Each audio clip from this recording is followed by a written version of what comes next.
ఓం శ్రీ దుర్గాయ నమః. Hi friends, ఎలా ఉన్నారు ఫ్రెండ్స్? ఆ రోజు కానీ ఏమి కొన్నా అన్ని శుభాలు జరుగుతాయి.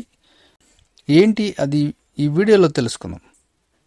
ఏదైనా కార్యక్రమం చేయాలన్నా, వస్తువులు కొనాలన్నా ముహూర్తాలు చూడటం ఆనవాయితీ. కొందరు దీనిని సీరియస్గా కూడా తీసుకుంటారు. మంచి ముహూర్తం కోసం కొన్ని నెలలు వెయిట్ చేయడానికైనా సిద్ధపడుతూ ఉంటారు. అందులోనూ పుష్య నక్షత్రం వస్తుందంటే చాలు బంగారు, వాహనాల కొనుగోలుకు ఆసక్తి చూపుతారు. అయితే సాధారణంగా పుష్య నక్షత్రం ఏడాదికోసారి వస్తుంది. ఈ ఏడాది వచ్చే పుష్య నక్షత్రం రోజు చాలా శుభప్రదమని జ్యోతిష్యులు చెబుతున్నారు. ఎందుకంటే ఈసారి దీపావళికి ముందు అక్టోబర్ 28 గురువారం రోజున వస్తుంది. గురువారం రోజున వస్తున్నందున గురు పుష్య యోగం ఏర్పడుతుందని జ్యోతిష్యులు చెబుతున్నారు. అంతేకాకుండా 677 ఏళ్ల క్రితం అంటే 1344లో ఏర్పడిన గ్రహస్థితులు ఈ ఏడాది అక్టోబర్ 28 కూడా ఏర్పడనున్నాయని చెబుతున్నారు.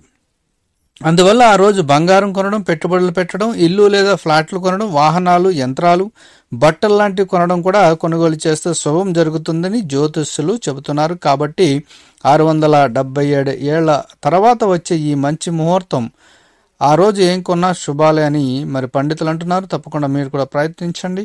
Thank you for watching friends. ఈ వీడియోని లైక్ చేయండి, షేర్ చేయండి. తప్పకుండా నా ఛానల్ని సబ్స్క్రైబ్ చేయండి. సబ్స్క్రైబ్ చేసుకున్నారు బెల్ ఐకాన్ క్లిక్ చేయండి. Thank you for watching friends.